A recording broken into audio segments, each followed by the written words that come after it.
Youth parliament और main नारा हम लोग का था कि मोदी जी मुद्दा मत भटकाओ, रोजगार कहाँ है ये बताओ। क्योंकि हम देख रहे हैं कि देश के अंदर मोदी सरकार की नीतियों के चलते पिछले 9 सालों से हिंदुस्तान जो है वो छोटे उद्योग धंधों के लिए और नौकरियों के लिए कब्रगाह बन चुका है। आर्थिक नीतियां इस तरह की ली गई कि सारे उद्योग धंधे कार्यक्रम में आमंत्रित कर रहे हैं, दंगा भड़काने के लिए वो उकसा रहा है लोगों को, और आप कह रहे हैं कि हम नहीं नफरत की राजनीति करते हैं, तो कर कौन रहा है? पुलिस की नजर में फरार है। ही बात है, पुलिस की नजर में जो है। असल में इनका जो मेन काम था वो था लोकल इलाकों में शाखा चलाना। तो शाखा चलाने वाले व्यक्ति को अगर आप देश चलाने के लिए दे देंगे तो वही हो रहा है। मणिपुर तबाह हो रहा है, मणिपुर बर्बाद हो रहा है, उधर तमिलनाडु पे हमला, जिसका नाम है भारतीय जनता पार्टी। असल में इनका नाम होना चाहिए भारतीय सत्ता पार्टी। और वह माई माई आपकी सरकार बच ना पाई। आप दिल्ली आए हैं, किस मकसद से दिल्ली आए हैं? देखिए, हम लोग का जो RYA संगठन है उसका आज यूथ पार्लियामेंट था और मेन नारा हम लोग का था कि मोदी जी मुद्दा मत भटकाओ, रोजगार कहाँ है ये बताओ। क्योंकि हम देख रहे हैं कि देश के अंदर मोदी सरकार की नीतियों के चलते पिछले 9 सालों से हिंदुस्तान जो है वो छोटे उद्योग धंधों के लिए और नौकरियों के लिए कब्रगाह बन चुका है। आर्थिक नीतियां इस तरह की ली गई कि सारे उद्योग धंधे चौपट हो रहे हैं। जो लोग गांव छोड़ करके शहर में आए थे रोजगार के लिए, वो सब लोग वापस लौट रहे हैं, तो कहीं कोई रोजगार का अवसर नहीं है। दूसरी तरफ देश की सारी संपत्ति जो है रोजगार के अवसरों में लगाने के बजाय सरकार जो कर रही है कि चंद चुनिंदा हाथों में उसको दे रही है। तो ये सब जनता के बीच में ले जा करके उसको एक्सपोज करना, एक तो ये बड़ा मकसद था। लेकिन मोदी जी तो कहते हैं कि आत्मनिर्भर बना रहे हैं। देखिए, ये शब्द चूंकि अच्छा है, आत्मनिर्भर भारत के नाम पर या मेक इन इंडिया के नाम पर बीजेपी बता दे कि देश के अंदर कोई एक कल कारखाना शुरू हुआ, इसके चलते कुछ शुरू नहीं हुआ। अभी भी आप मेक इन इंडिया का असल मतलब जो है कि come in India and make profit in India. यहाँ के मजदूरों को एक्सप्लॉइट कीजिए।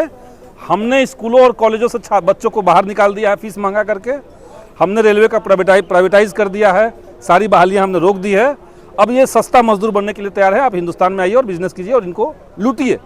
तो ये मकसद असल में सरकार का है। आत्मनिर्भर इंडिया में कुछ है नहीं। लेकिन वो तो कह रहे भाई कि गरीब खुशहाल है। वो तो ये भी कह रहे थे कि 2022 जब तक आएगा तब हर गरीब के पास पक्का मकान हो जाएगा, कहे थे।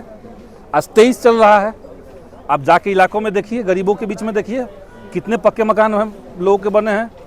इन्होंने कहा था कि 22 जब आएगा तो जो किसानों की आमदनी है उसको हम डबल कर देंगे, ये भी कहा था। बहुत हुई महंगाई की मार और महंगाई पे हम लोग कंट्रोल कर लेंगे। लेकिन आज की सच्चाई क्या है? आज ये लोग कह रहे हैं कि चलिए 22 में नहीं आया तो अब 47 में अच्छे दिन आ जाएंगे। तो हम लोग एक कार्टून देखते हैं, कि गधे के ऊपर एक व्यक्ति बैठ करके डंडे में जो है वो गाजर लटका लेता है और गधे को दिखा करके आगे बढ़ाता है। तो सरकार असल में जनता को यही समझ रही है कि पहले 22 तक कह के लाए थे, यहाँ तक अब 47 कह रहे हैं। तो मतलब आप गद्दार प्रधानमंत्री की तुलना कर रहे हैं मोदी जी से? मोदी जी देश की जनता को बेवकूफ़ समझ रहे हैं, ये बात है। लेकिन जनता जो है वो समझ रही है और इसलिए लोग डर गए हैं। लेकिन मोदी जी को तो गरीबों का मसीहा कहा जा रहा है ना। कौन कह रहा है? गृह मंत्री अमित शाह कह रहे हैं। हाँ, वो अमित शाह को मसीहा कहेंगे, ये उनको मसीहा कहेंगे, दोनों हो गए मसीहा। नफरत फैली, जनता क्या कह रही है ये समझिए। सर, ये जो नफरत फैली हुई है कि ट्रेनों में गोली चल जा रहा है, मेवात देश हो में रहा रहना है तो ये मोदी नफरत योगी को कहना कैसे होगा। खत्म किया जाए? देखिए, बीजेपी को एक तो 2 जगह से हटाना पड़ेगा। एक तो इनको सिर्फ चुनाव में हरा देने से मामला होगा नहीं, तो चुनाव में तो एक तो हराना ही हराना है। उसके लिए इंडिया तैयार है। इंडिया नाम से ये लोग खौफ खाए हुए हैं। और दूसरा है कि इनको समाज से भी बेदखल करना होगा।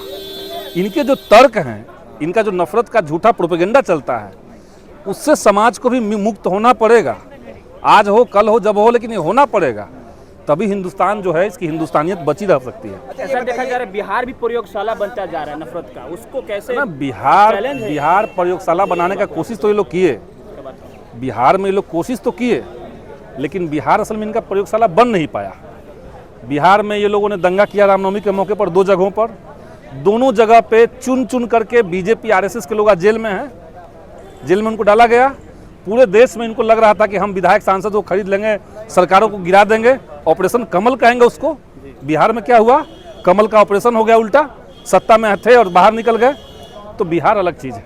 अच्छा, ये जिस तरीके से ट्रेन ने 4 लोगों को मार देता है, जिसके कांधे पे रक्षा करने की जिम्मेदारी थी, वही भक्षक बन जाता है। कितना दुर्भाग्यपूर्ण है। और कुछ लोग कह रहे हैं, उसको हम देख रहे हैं मीडिया में, कुछ लोग कह रहे हैं कि बेचारा मानसिक रूप से विक्षिप्त था। तो आप समझिए कि कितना बड़ा प्रोपेगेंडा चल रहा है।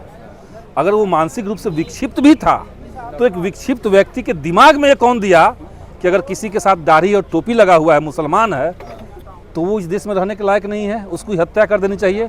और योगी मोदी को जितवाने के लिए जो लोग तैयार नहीं है उनको मार देना चाहिए। उसके दिमाग में डाल कौन रहा है? तो ये लोग बीजेपी आरएसएस के लोग कर रहे हैं। उनका जो मीडिया का एक सेंटीमेंट तैयार किया जा रहा है, वही किया जा रहा है। और ये मत समझिए कि बाकी मुद्दों को हटाने के लिए, दबाने के लिए ये कर रहे हैं। असल में ये उनका मेन मुद्दा भी है।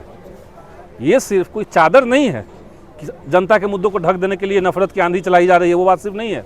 वो एक लेवल पे सही है, लेकिन हकीकत है कि बीजेपी ऐसा ही देश चाहती है जहां इस तरीके की हिंसा होती रहे। मोदी जी कहते हैं कि नफरत की राजनीति हम नहीं करते हैं, वो दूसरे लोग करते हैं नफरत की राजनीति। तो कौन लोग कर रहा है? आज के समय में हरियाणा के भीतर नूह में जो शुरू हुआ और हरियाणा के कई जिलों में फैल गया, विश्व हिंदू परिषद खुलेआम अनाउंस कर रहा है। विश्व हिंदू परिषद का जो कार्यक्रम था उसमें मोनू मानेसर ने एक दिन पहले वीडियो बना करके जारी किया। जिस व्यक्ति को जेल में रहना चाहिए था, उस व्यक्ति को आप किसी धार्मिक कार्यक्रम में आमंत्रित कर रहे हैं, दंगा भड़काने के लिए वो उकसा रहा है लोगों को, और आप कह रहे हैं कि हम नहीं नफरत की राजनीति करते हैं। तो कर कौन रहा है? पुलिस की नज़र में फरार है वो। वही बात है, पुलिस की नज़र में फरार है, लेकिन आरएसएस, बीजेपी और बजरंग दल के कार्यक्रम में उस नेता बना हुआ है। तो असल में एक भीड़ तैयार की गई है, और वो कोई रैंडम भीड़ नहीं है। उस भीड़ को पता है कि हम कुछ भी कर लेंगे, हमको बचाने के लिए, हमको प्रोत्साहित करने के लिए सरकार खड़ी है। लेकिन एक बात आता है कि उनके जो बच्चे, नेताओं के बच्चे तो विदेश में डिग्री हासिल कर रहे हैं, खुशियां उनको मना रहे हैं, लेकिन ये जो कुछ चंद रुपये के लेकर भीड़ में तब्दील हो गए हैं और वही देखिए, ऐसे लोगों को नेताओं को अपने बच्चों के लिए लोकतंत्र चाहिए। वो बच्चे जहाँ पढ़ रहे हैं अमेरिका में, इंग्लैंड में, वहाँ अगर लोकतंत्र पे हमला होना शुरू हो जाए, वहाँ अगर अल्पसंख्यकों को टारगेट करना लोग शुरू कर दे, तब तो ये रोने लगेंगे। अपने बच्चों के लिए ठीक चाहिए शिक्षा। वहाँ ये नहीं पढ़ाया जा रहा है कि राइट बंधुओं ने हवाई जहाज का आविष्कार नहीं किया था, बल्कि किसी ऋषि मुनि ने कर दिया था। वहाँ सही पढ़ाई पढ़वा रहे हैं। लेकिन यहाँ के जो बच्चे, जो गरीब तबके के बच्चे हैं, उनको आप नफरत की आंधी में झोंक रहे हैं, अज्ञानता में उसको ढकेल रहे हैं। तो ये भाजपा जो है, असल में इनका जो मेन काम था वो था लोकल इलाकों में शाखा चलाना। तो शाखा चलाने वाले व्यक्ति को अगर आप देश चलाने के लिए दे देंगे तो वही हो रहा है।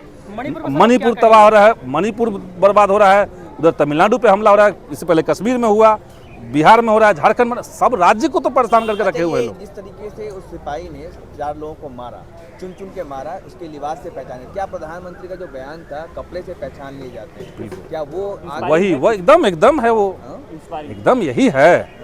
प्रधानमंत्री समय समय पर इस तरह की चीज़ों को हवा देते हैं। उनका जो पीछे पूरा टीम बना हुआ है, वो एजेंडा बनाता है कि किस इलाके में कैसे दंगा करवा देना है। अच्छा, उस इलाके में वोट घट रहा है, वहाँ पोलराइज कर दो।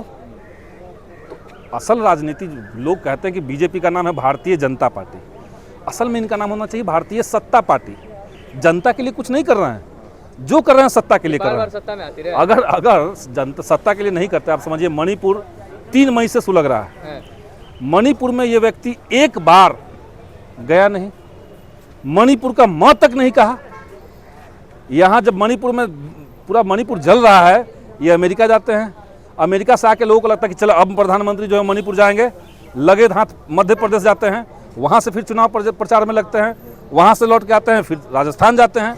मणिपुर नहीं जाना है। और मणिपुर पे इतना समय के बाद एक बयान भी दिया, तो उसको मैनेज करके कि मणिपुर में जो हो रहा है, राजस्थान में जो हो रहा है, मध्य प्रदेश, ये कोई बात है? आया था इसमें डांस कर रही थी मणिपुर के लोगों के साथ, लेकिन अब तो मणिपुर के बारे में एक लफ्ज आवाज संसद भवन में नहीं उठा रहे हैं।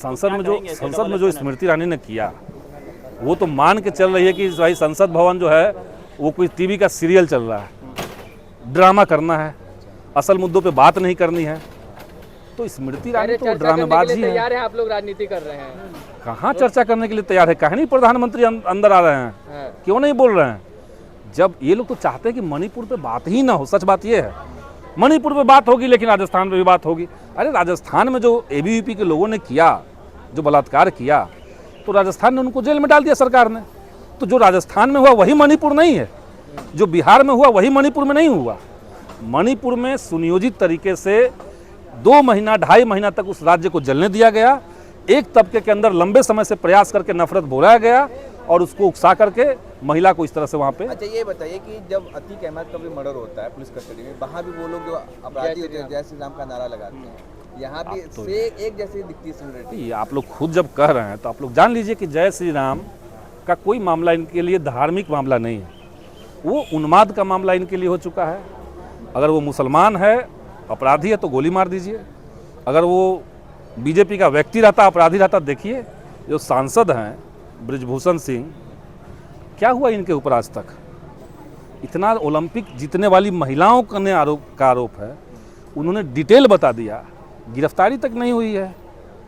तो जो उस तरह के लोग होंगे वो बाहुबली बन के घूम रहे हैं, लेकिन अगर वो मुस्लिम समुदाय का कोई व्यक्ति रहेगा तो घर तोड़ दीजिए बुलडोजर से या पुलिस कस्टडी में गोली मरवा दीजिए।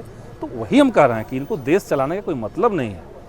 देश में कोई काम हो रहा है जी, खाली प्रचार हो रहा है, खाली प्रचार हो रहा है और कुछ नहीं हो रहा है। अच्छा एक आखिरी सवाल कि जो इंडिया बना है आप लोगों का गठबंधन, वो मोदी जी कह रहे हैं कि ये ईस्ट इंडिया का Indian Mujahideen, east India company. देखिए खौफ, ये तो खौफ ना उनके अंदर आ गया। अब इनको लग रहा है कि इंडिया नाम से ही, अब इनके जो नेता हैं वो अपना नाम से इंडिया हटा रहे हैं, ट्विटर चैनल से इंडिया हटा ले रहे हैं। लेकिन जितना योजना इन लोगों ने बनाया है, make in India, startup India, stand up India, सब में इंडिया लगा हुआ है।